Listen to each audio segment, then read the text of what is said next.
So when you're preparing to tell a story, there are some simple ways that you can go about this. The first thing to do is to pray. To pray for yourself as you read the story and become part of it and understand it. Pray for the people who will hear the story, because that's why we're learning them. Secondly, it's really important to read the story several times. Reading it in different translations, so reading it in the New Living Translation, the New International Reader's Version, the Message, as well as the NIV or some other, whatever translation you do.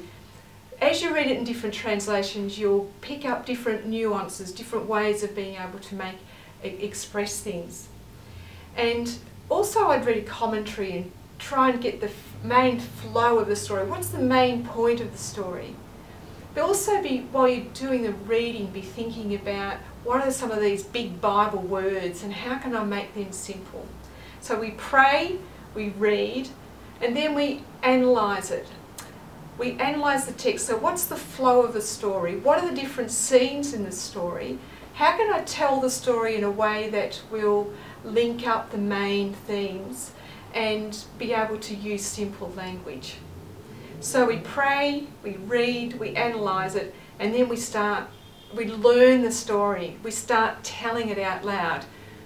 Probably best to do that in a private place where there's no one else listening, but as you practice telling the story in a way that's got animation, that's using simple words, that is memorable for you. Here's something that's called SAM, simple, accurate and memorable, because you want to be able to memorise it yourself, but you also want it to be able to be remembered by the people who are hearing it. So we pray, we read, we analyse, and we learn the story, and then we practice it. So practice it with actions, practice it for the context that you'll be telling it in. So if you're telling it in a small group, you might be using some figurines, or you might be using some props. Practice it as if you're going to be telling it in an upfront event, or you might, as a storyteller, how would you introduce it to make it in the larger context? So we pray, we read, we analyse, we learn, and we practice.